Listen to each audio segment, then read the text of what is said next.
What's up, everybody? Paco here, and one of the things that I enjoy the most is interesting conversations with good friends. You know those convos that you get at a coffee shop or when you go out to lunch with someone? But right now, those opportunities, they don't exist. So I'm gonna take advantage of what I do have. I can get some lunch and I can use the internet. Today I'm sitting down with a guy from our church who was born in Africa. He moved to the US as a teenager. He's a stand-up comic, he's a follower of Jesus, and he's really into Japanese cartoons. I think he's super interesting. So grab something to eat. Let's do this.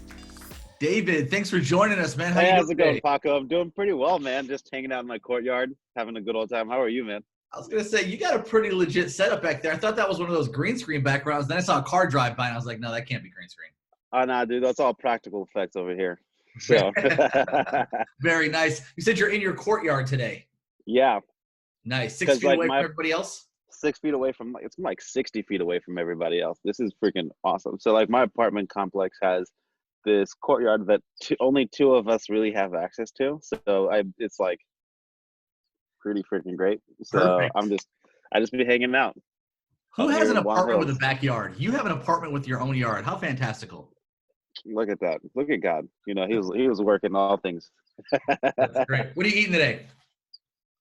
I am eating nothing but strong and beautiful Folgers today. I've been trying to not eat just out of boredom Yeah. because sometimes I'll do that. So I'm like, you know what will do it? Dehydration. Just drink more coffee. It's a healthier alternative. So drink less water, more coffee, less food.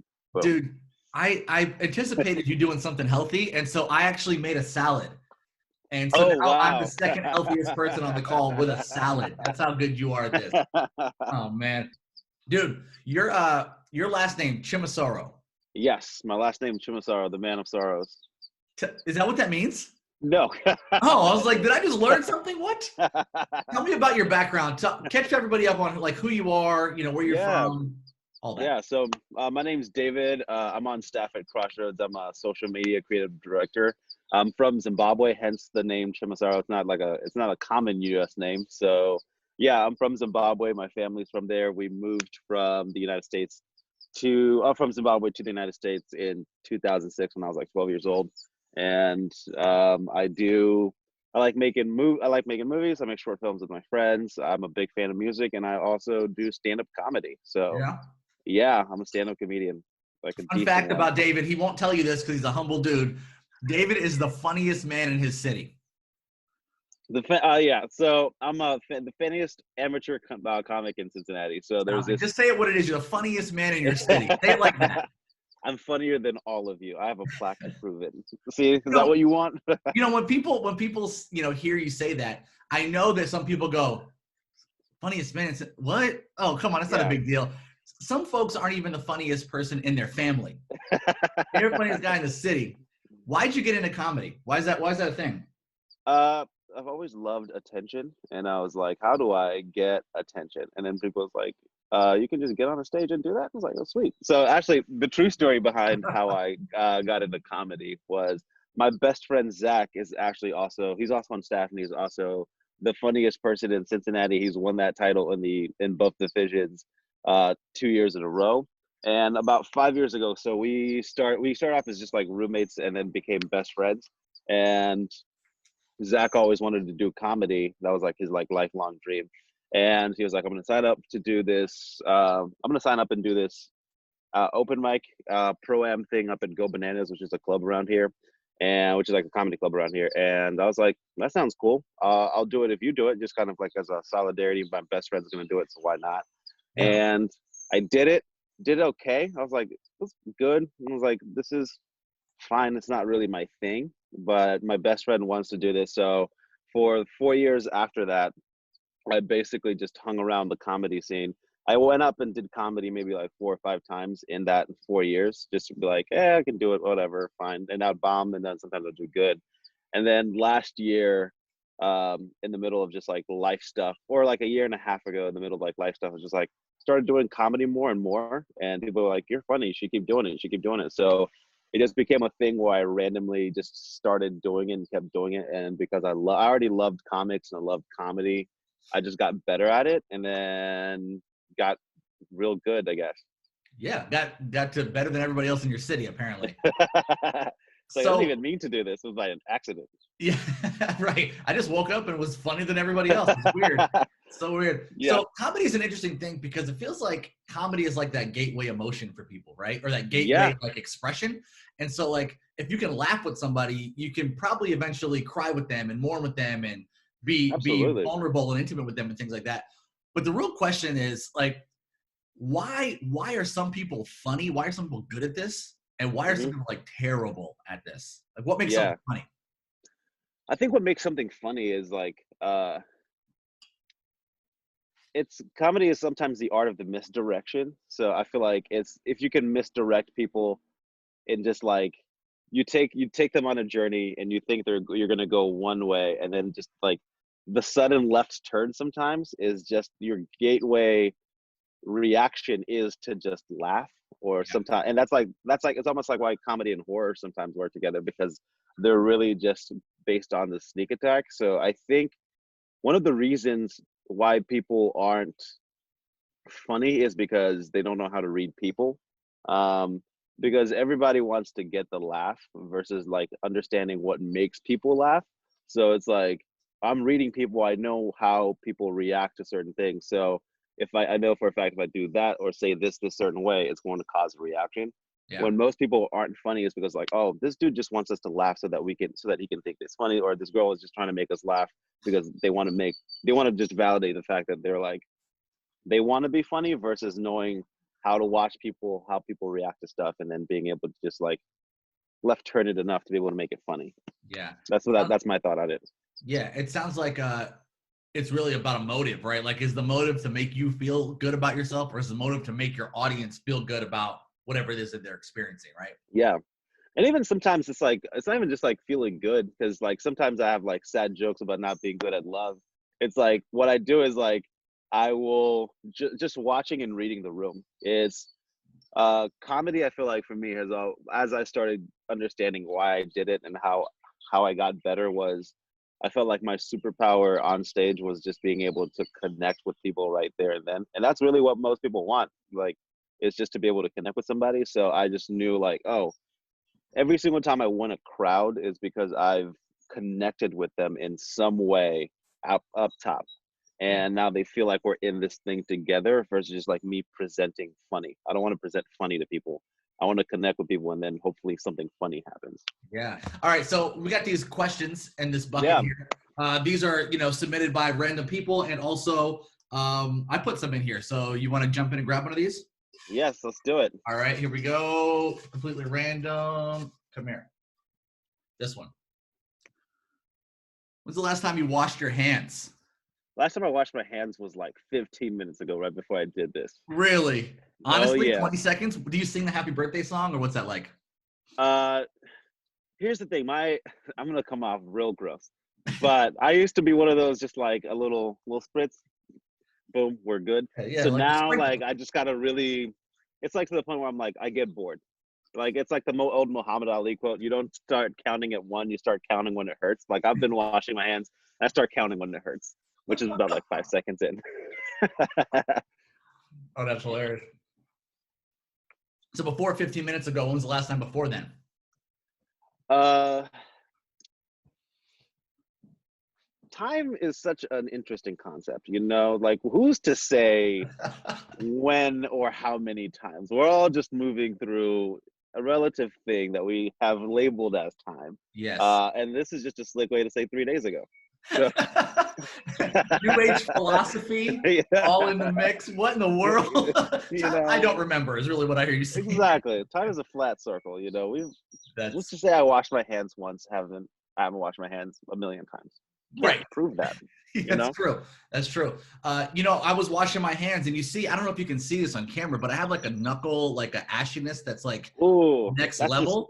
that's a stamp of approval. That's how you know you've been washing your hands. So when you see somebody, you go like this, just say, hey, show me your knuckles. You go, oh, wait, okay, you're cool. You're safe. You're clean. See, I'm so social distance. I can't even see people's knuckles. I can't even show people my knuckles. Yeah. So Text me a picture of your knuckles and I'll let you know if you wash your hands. Hey, exactly. one of the places that people are consuming a ton of content, especially like humorous content, today in this era that we're in here, right? Yeah. Like we would normally be doing this in person. You might have stopped by my desk, or I might have saw you in the hallway or whatever and Yeah. caught up. But one of the places that people are doing that now is the internet, right? Of course, yeah. And so with the internet being like the primary vehicle for stuff and comedy being a thing that you're really into, how do you see those things colliding? Like, how's the internet changed comedy? I would say it has and it hasn't. I'd say like for me, like even the first ever like with the internet stuff like Twitter and stuff like Vine and now TikTok, I think there's always a platform where people can come together for like a common laugh. And I think those things like Vine and Twitter, and there's people who know really, really well how to like tap into like what makes people laugh in a space like Twitter or Vine or whatever. It's just like that raw funny. I feel like you can find out if someone is raw funny on Twitter or Vine or or TikTok or whatever these like social media platforms. I think the art form of comedy itself, because of the internet, I think what the internet did is it's allowed a lot of people to like discover that they're raw funny, but it's also allowed a lot of people to discover that they're lazy enough to not they're too lazy to too lazy to do the art form of comedy, which requires failure, which requires getting in front of people and being vulnerable. Because if I tweet something that's not funny and it doesn't get any retweets, I can just delete the tweet and no one ever saw it. If I go up in a room in front of people and bomb, everyone's going to remember that. I'm going to remember that. You can't just delete that. So the art form of comedy itself, and I recommend people actually, I love it when new people try to do comedy, and not in like a let me see how bad you are, but I think it's like such a courageous step of just being able to say I want to at least try to see if I can work on the art form. So I think the art form itself has always just been a refining for where people are raw funny, because there's a lot of really raw funny people on Twitter and Vine and TikTok, and I'm super excited for them. And then like they go and do incredible things. And I think if people decided to dedicate themselves to the art form of comedy itself, there could be something super sweet that happens. So I think it's like what Twitter has done is just allow people to discover that they're funny. Like they know how to do the funny thing. Tell me the time, or give me the bit that you did that bombed. Give me like I'm never using this on my show again. There's so many.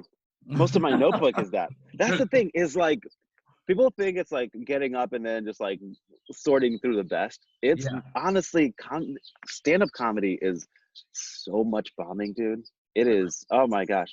I have the utmost, I can ask any girl out now with the most confidence, because I have bombed in front of an open mic room and I'm still here. So you can't hurt me more than that room has. That's right. So it's so like, you don't want to go on a date with me? That's fine. 40 people booed me off a stage once. I can't even think of how many like a specific bit that's bombed. Like even some of my best jokes, like a joke that is killed in front of 3,000 people has ate it in front of like 20 people, and I'm like, this joke is objectively funny. What is wrong with this room? And so it's like everything sometimes works, everything sometimes doesn't work. Sometimes I've had like bad jokes that like, here's what bombing and killing sucks. Sometimes you have a joke that you're super excited about. Like I had this like super like great joke that I thought was great, that I told like about me and my mom having conversations about like adult things for the first time. And I was like, I like wrote it out. I was super pumped about it. Tried it at this open mic that's like actually a pretty great room. Nothing. And then this throwaway bit that I was like, oh, whatever. I'm already eating it. Throwaway bit. This is the first time I'm doing it and it kills. And I'm like, I hate this so much, because I went through so much work to get this thing perfect, and then this throwaway bit is the one that works. So it's like, all right, so man, I'm trying to think. I remember the most fun I've ever had bombing. The most fun I ever had bombing was my friend does these house shows at his house. Like he has like a really sweet lineup. It's called Homegrown, and he has like a sweet lineup, and like sometimes it's like poets, musicians, people doing all this thing. And I'm like fresh off of winning funniest person in Cincinnati, so I'm walking in the room. I'm like, I'm the big man on campus, flexing, what's up? Everybody's like, oh, we saw it. I'm like, yeah. I just go, SunCon, let me do a little spot. He's like, yeah, I got you, bro. And I go up, so I'm like, doing the thing, and then just immediately start eating it. And it's like, it's so freaking bad because like the room was just like, it was like a cool, like vibey room. It was like 40, 50 people inside of his house. Everybody's just there for music. You know what they were not there for?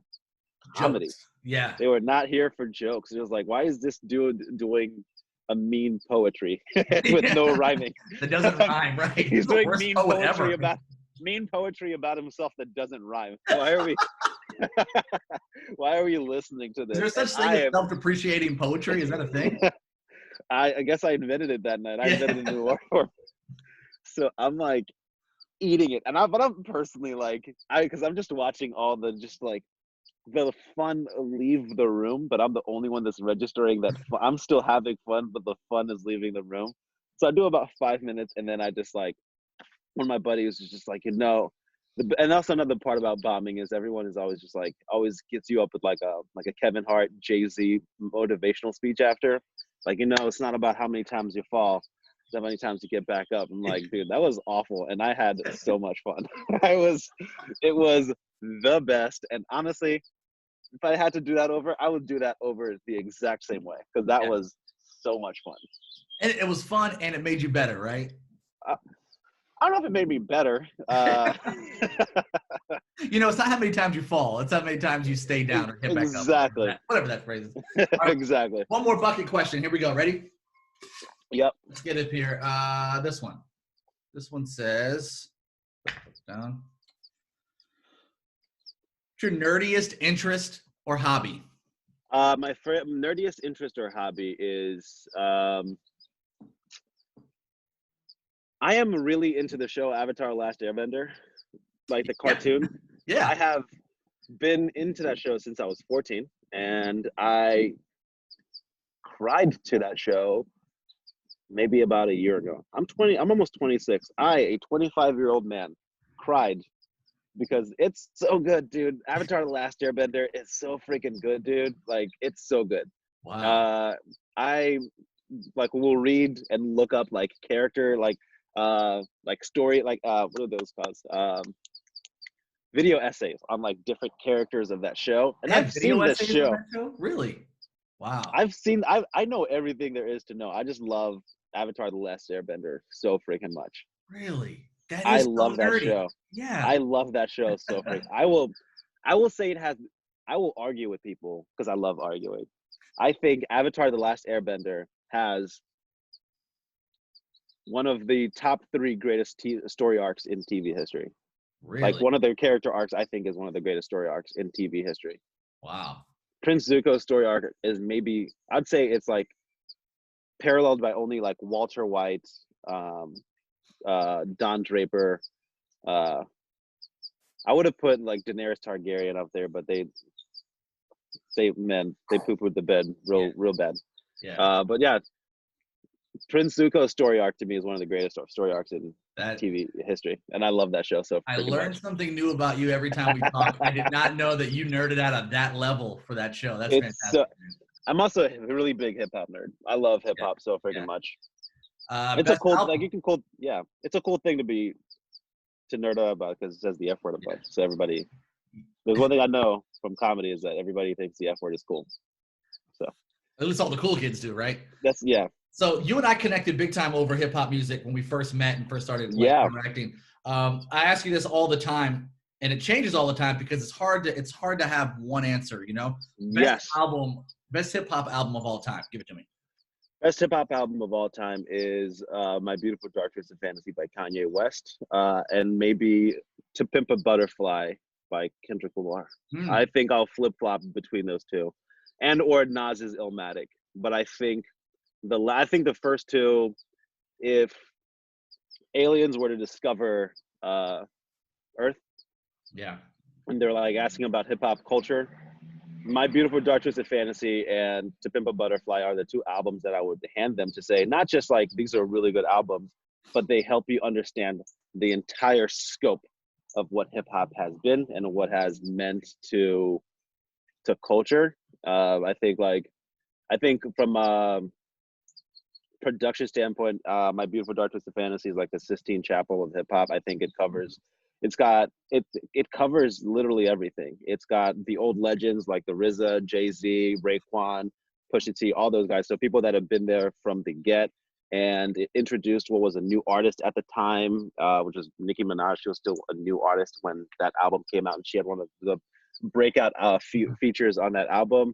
The production is just impeccable, and it does also what hip hop did really well was like pay homage to other genres that like that inspire it. And it was edgy, it was raw, it was beautiful, it was sad. That everything that was great and terrible about hip hop was just put into that album and condensed through Kanye's experience. So that's why I think it's the best one. Yeah. And To Pimp a Butterfly, I think, does the same thing, but also on a what hip hop has meant as to society, and what its ability to just continually like be the rugged voice that speaks. Like it's always, hip hop has always tried to be like sugared down for the masses, and it's always because it's rebellious in nature, has always just like shaken that off. It's scary. It's like we'll take the money, build ourselves some nice homes, but also shake that image off, and then still say what we need to say to the culture. So that's what I love about To Pimp a Butterfly. It's a beautiful album. I cried to it, that one as well. So jeez, you cried to what is it, The Last Airbender and Kendrick. This guy has got depth.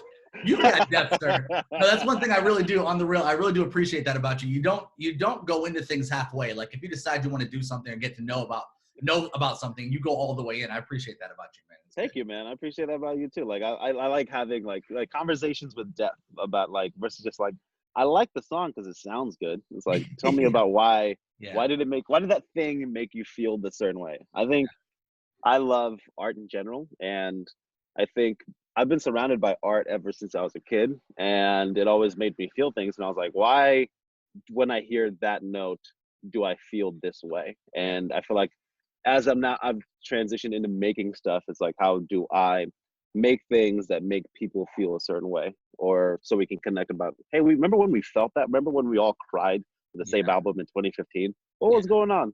Like, man, wait, I appreciate you taking the time. Enjoy your problem, coffee. man. I'm almost out of salad. Enjoy your salad, dude. All right, man. Thanks a lot. No problem. Thanks for having me, dude. Yeah. Take it easy, bro.